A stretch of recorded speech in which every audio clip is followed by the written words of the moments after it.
Hola a todos y todas y bienvenidos a una nueva edición de Alerta Congreso. Como ya es costumbre, estamos con Rodolfo Reina de Observatorio Legal. Hola Rodolfo, ¿cómo estás? Buenas, saludos a ti y a todas las personas que nos ven. Ujú. ¿Qué tal, Rodolfo? Mira, ahora vamos a comentar un proyecto de ley presentado por Eduard Málaga Trillo, que se llama Proyecto de Ley de Reforma Constitucional que establece las condiciones esenciales para la gobernabilidad y el equilibrio de poderes. Ese es un paquete de reformas que pretende modificar varias cosas de la Constitución en un afán de que la crisis en la que estamos no se repita, ¿no? Te voy a comentar una por una y las vamos comentando juntos, ¿te parece? Correcto, me parece Ok, correcto. la primera propuesta que hace Eduard Málaga es la renovación a los 2 años y medio del Congreso mediante un proceso electoral con la finalidad de evaluar el desempeño parlamentario. El proceso electoral incluirá la consulta de aprobación de los congresistas y la elección de candidatos en función de las curules libres por razón de la correspondiente desaprobación. O sea, se nos va a preguntar a quiénes aprobamos y a quiénes desaprobamos, y los desaprobados van a ser reemplazados por nuevos congresistas que van a ser elegidos. Algo que regiría para los actuales congresistas y les permitiría quedarse en sus curules después de las elecciones del 2024. ¿Qué te parece esta propuesta de renovación a los 2 años y medio, o sea, a la mitad del mandato, Rodolfo?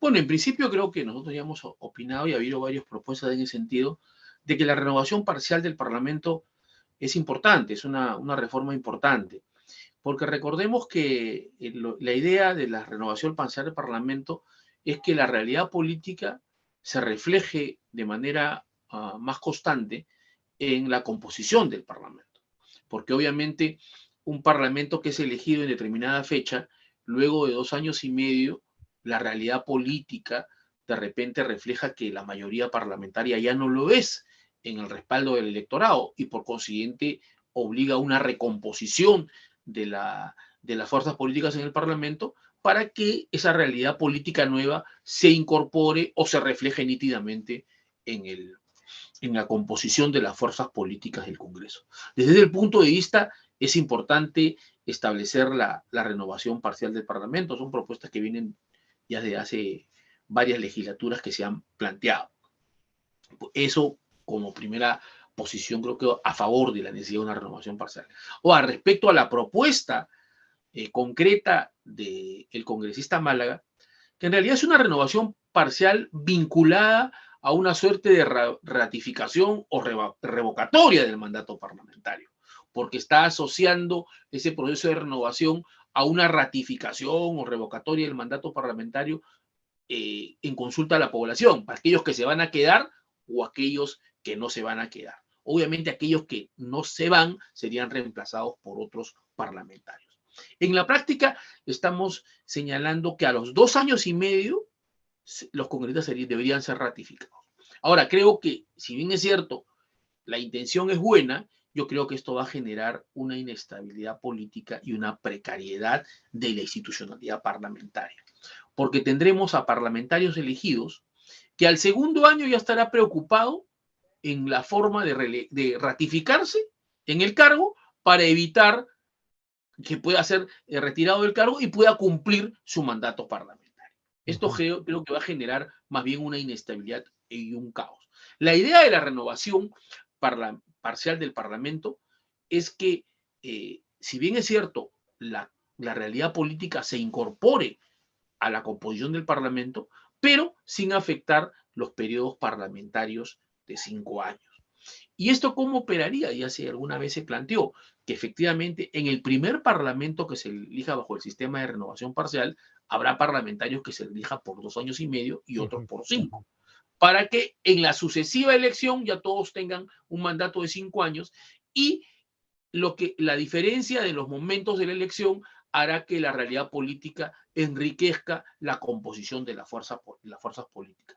Pero no la propuesta que él plantea el congresista Málaga de una renovación que esté vinculada a una suerte de ratificación en el cargo para poder culminar el mandato parlamentario. Porque lo que vamos a hacer es parlamentarios preocupados en su ratificación antes que cumplir con su agenda o programa parlamentario por el cual fue elegido. Vamos a ver una primacía de la actividad individual del parlamentario, en lugar de dar énfasis a lo que siempre hemos reclamado, al aspecto programático de las agendas parlamentarias de los grupos políticos, ¿no es Puede cierto? generar más populismo, ¿no? Así es, justamente lo que va a ocurrir es que este tipo de propuestas van a generar lo que hemos llamado el populismo legislativo o clientelismo político, porque van a priorizar su agenda, el poder por lo menos cumplir su mandato vía la ratificación a los 2 años y medio. Entonces, eso de ahí creo que va a generar más inestabilidad, va a generar unos ciertos riesgos para la institucionalidad del Parlamento. No le veo como muy positivo esto. Y además, como tú bien has dicho, va a haber un clientelismo político, un populismo legislativo. Y ahora, en el contexto de la sentencia del Tribunal Constitucional, que ha, digamos, flexibilizado esa prohibición de iniciativa de gasto que tienen los parlamentarios, Uy, vamos a ver parlamentarios en una lucha constante de ofrecer o proponer proyectos de ley nada técnicos y con el objetivo, pues, de tener, pues, el respaldo de la población para ser ratificados a la mitad del mandato. Entonces, eso va a generar, creo yo, mayor precariedad institucional del Parlamento. Yo creo que debemos apuntar a una renovación parlamentaria que no afecte el periodo de los 5 años y que sea efectivamente en momentos distintos para un poco enriquecer la representación política en base a lo que la realidad política del momento pueda incorporarse a la composición del Parlamento. Eso sí es saludable, es positivo. Hay antecedentes en nuestra constitución histórica, hay antecedentes en el constitucionalismo comparado y creo que sería interesante debatirla y eventualmente aprobarla, ¿no?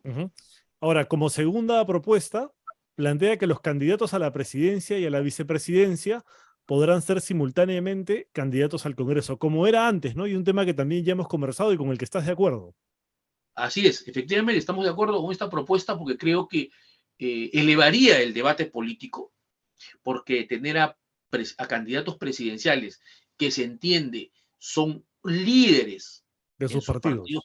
Ujú. políticos y voceros de sus partidos políticos, incorporarlos al Parlamento, la posibilidad de ser congresistas en el caso de que no sean elegidos, podría facilitar los acuerdos políticos, porque ellos tienen un liderazgo, y más aún ahora que se exige a las planchas presidenciales tener una militancia en un partido político, ¿no? Entonces, recordemos que la idea es construir clase política, es que las candidaturas a la presidencia, a los congresos, a los alcaldes, a los gobernadores regionales, etcétera, sean como consecuencia de una hoja de vida política, de gente que se dedique a la política y que pueda su experiencia, su expertise político o en la cosa pública pueda repercutir en beneficio de la población.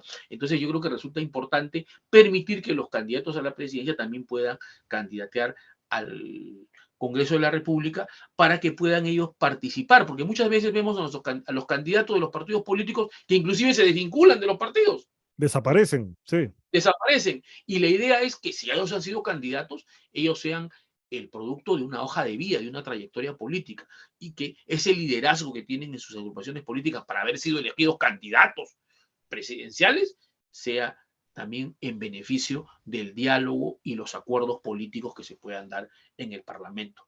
Yo siempre he puesto como ejemplo, por ejemplo, el hecho de que imagínense si candidatos a la presidencia pudieran estar en el Parlamento, podríamos tener a una distinguida política como Lourdes Flores Nano, a Alan García encabezando inclusive una lista parlamentaria, etcétera. Entonces, eso podría contribuir a grandes acuerdos y sobre todo a reivindicar y elevar el nivel del debate en el Parlamento, que es lo que se requiere, ¿no? Ujú. Otra propuesta de Eduard Málaga es que el presidente pueda ser acusado durante su periodo también por delitos de corrupción, o sea, añadirle a traición a la patria y estos 4 supuestos que tiene la Constitución, el de los delitos de corrupción, a raíz del caso Castillo, ¿no? Que tenía 6 investigaciones fiscales por casos de corrupción. Bueno, ese tipo de propuestas, de alguna manera, ya también la hemos comentado anteriormente y creemos que es positiva, ¿no? Creo que el artículo 117 de la Constitución, producto del desarrollo político, histórico del país, requiere una actualización. Actualización. Ujú. Así es, e incorporar a nuevos delitos, no solamente el de corrupción, también el de crimen organizado y otros delitos graves, ¿no? Había que incorporar también que permitan la posibilidad de ser procesados durante su mandato. Además, recordemos que ya el Tribunal Constitucional ha establecido como un fin constitucional implícito en la Constitución la lucha contra la corrupción, y en ese contexto es totalmente válida este tema. Ahora, hay que tener en cuenta lo siguiente también.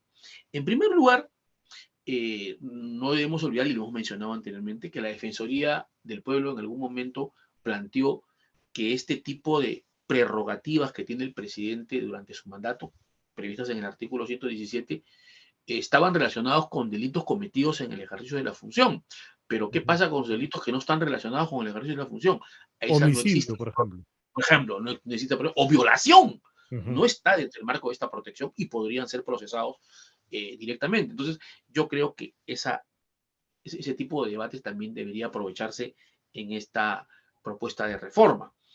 Otro también es, a raíz también del caso de Pedro Castillo, y lo hemos comentado, es el tema del derecho ante juicio en supuestos de flagrancia, que Ujú. existe un vacío legal sobre el tema, ¿no? Sí. Y que de alguna manera el Congreso levantó el antejuicio argumentando el tema de la flagrancia, aunque sin la debida motivación y justificación.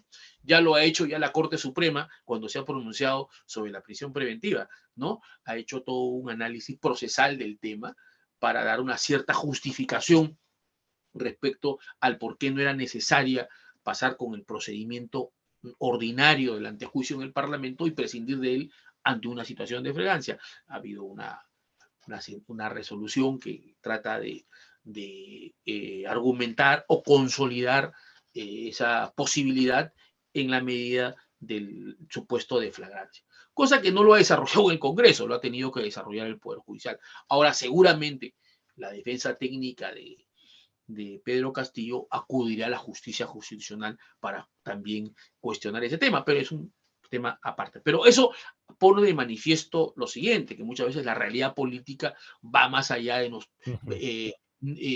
sobrepasa nuestros ordenamientos constitucionales, el reglamento del Congreso y las leyes de desarrollo. Entonces, hay necesidad de poder pensar cómo sería el procedimiento de antejuicio en caso de un supuesto de un delito de flagrancia, que es lo que también pone de manifiesto esta propuesta de reforma interesante, por, por, Ujú. por supuesto.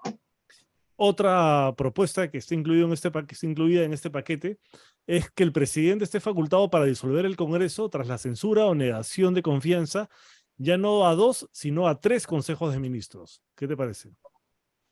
Bueno, esa propuesta responde a lo que existía en la Constitución del 79, ¿no? La Constitución del 93 lo bajó a dos, y lo que está planteando es restablecer a la Constitución del 79, y me parece positiva porque la idea es dar una situación de estabilidad política, ¿no? Y en la relación entre el Poder Ejecutivo y el Parlamento. Pero también hay que tomar en consideración eh, las leyes de desarrollo constitucional, las modificaciones reglamentarias que han sido convalidadas por el tribunal respecto a las materias que son de cuestión de confianza. De Ujú. repente sería también oportuno establecer algún tipo de prescripción aprovechando esta reforma constitucional para poder acotar ya a nivel constitucional qué serían materias de una cuestión de confianza con un nivel de detalle en base a las leyes de desarrollo constitucional y modificaciones reglamentarias que, como digo, han sido convalidadas por el tribunal, ¿no? Y que de alguna manera, inclusive, hay un conflicto de competencia respecto a quién es el que debe calificar el rechazo o no de la cuestión de Ujú. confianza, que ha sido promovido por el Parlamento y que ha obtenido una medida cautelar inclusive, y que está seguramente pronta a emitirse una sentencia definitiva. Y eso seguramente va a enriquecer esa sentencia, el debate y la posible reforma respecto a la cuestión de confianza en la Constitución, ¿no? Ujú. Ahora, el tema de la cuestión de confianza trae a colación el equilibrio de poderes, ¿no? Porque, digamos, la contraparte, ¿no? Lo que está en el otro lado de la balanza es el tema de la vacancia, ¿no? El presidente puede disolver el Congreso por ciertos motivos y el Congreso puede vacar al presidente por otros motivos. Entonces, este proyecto también incluye algunos temas vinculados a la vacancia. Por ejemplo, reemplazar en el artículo 117 de la Constitución la incapacidad moral, ¿no? Que esto que tanto se ha discutido y que el TC tuvo la posibilidad de alguna manera zanjar y que no lo hizo, reemplazar esto de incapacidad moral permanente por incapacidad mental o física, zanjando ese tema, pero también incorporar un nuevo artículo dedicado especialmente a regular la incapacidad moral permanente. O sea, la incapacidad moral permanente va a seguir existiendo, pero va a tener ciertos requisitos. Ahora, yo le doy los requisitos y me parece que también son bastante amplios y abstractos, ¿no? Porque dice, el presidente podrá ser vacado por cometer hechos que atentan contra los valores éticos compartidos de la sociedad. Y a quién determina cuáles son los valores éticos compartidos por la sociedad, me parece discutible. Por tener una conducta enmarcada en un desequilibrio social. ¿Qué es un desequilibrio social exactamente? Otra cosa para el debate. O acciones que produzcan la degradación de la institucionalidad del Estado. ¿Qué acciones son estas y cómo se determina la degradación de la institucionalidad del Estado? También es discutible. No sé qué opinas tú, Rodolfo. Sí, en efecto, el principio de equilibrio de poderes es el principio que regula estas relaciones entre el Poder Ejecutivo y el Parlamento. Y sin duda, la otra cara de la moneda frente a la cuestión de confianza y la posibilidad de que el presidente cierre el Congreso está el tema de la vacancia, ¿no es cierto? Que como hemos discutido ya en varias ocasiones, el tema de la vacancia por incapacidad moral permanente es un concepto jurídico indeterminado y que muchas veces se puede prestar a arbitrariedades, porque al último depende de la votación calificada la que determine la vacancia o no, y que era necesario establecer algunos parámetros para su aplicación. Y en efecto, esta propuesta de reforma primero establece con claridad el tema de la incapacidad física relacionada con el estado de salud, e inclusive plantea un requisito de una junta médica, ¿no? Entonces, por un lado, avanza en ese aspecto. En segundo lugar, pretende desarrollar efectivamente algunos criterios para determinar la vacancia por incapacidad moral permanente. Y lo que hace es incorporar algunos conceptos que fueron establecidos en el voto singular de la ex magistrada del Tribunal Constitucional, María Elena Ledesma, en una sentencia del tribunal que, como tú dices, no llegó a zanjar el tema porque no se pronunció sobre el fondo. Sin embargo, ella hizo un voto singular y estableció algunos criterios. Inclusive esos criterios no han sido recogidos por su totalidad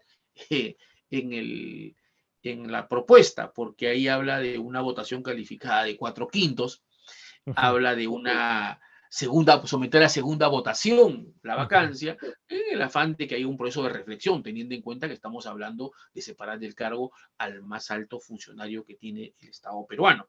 Sin embargo, digamos, incorpora algunos criterios establecidos en el voto singular en esta reforma constitucional. Y como tú bien tú has dicho, son criterios también muy generales, muy indeterminados y que igual se presta a una eventual arbitrariedad de parte del Parlamento y la mayoría parlamentaria que exista ahí.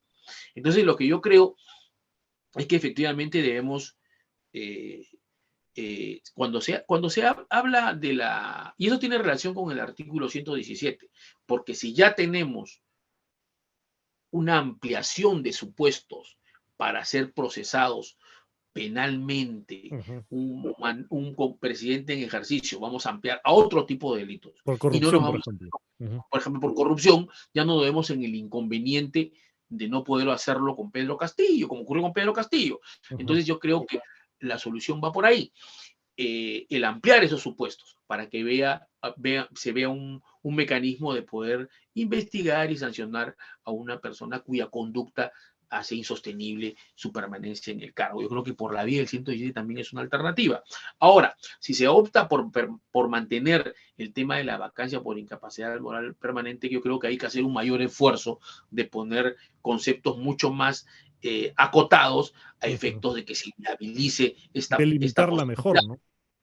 delimitarla mucho mejor. Creo que la ex miembro del Tribunal Constitucional, Mariana Ledesma, en su voto singular ha hecho un esfuerzo para acotarlo. Yo creo que debe haber un mayor esfuerzo en una reforma constitucional para efectos, efectivamente, de que no sea un concepto tan amplio, ¿no es cierto? Ahora, es obvio que cuando un presidente como ocurrió con Pedro Castillo, ya hacía insostenible su permanencia en el cargo, ¿no? Por los temas de corrupción e incompetencia que todo el mundo salía, las investigaciones fiscales, sus vínculos familiares y de altos funcionarios muy cercanos a él, que inclusive estaban procesados, prófugos, etcétera. Entonces se hacía insostenible. Entonces la idea es un poquito, si se mantiene en la posibilidad de la incapacidad moral permanente, primero someterlo a un procedimiento, ¿no es cierto?, mucho más riguroso y de repente similar al de un antejuicio, porque estamos hablando de un mecanismo para separar a un presidente de la República. Cosa que de alguna manera en la reforma se plantea, que hay una Un comisión debido parlamentaria, proceso. un debido proceso que tramite el tema, ¿no? Y no solamente una moción que se presenta, se le da el derecho a la defensa, efectivamente, pero de repente una moción de vacancia por incapacidad moral permanente se va a asimilar un poco a un procedimiento parlamentario mucho más riguroso a efectos de que pueda haber un espacio de reflexión y sobre todo de un voto más consciente de parte de los parlamentarios y no un proceso célere, ¿no? Sino un procedimiento más acorde. Obviamente también hay que poner los supuestos de una flagrancia también, ¿no es cierto? Que es lo que nos Hay un impuso vacío ahí.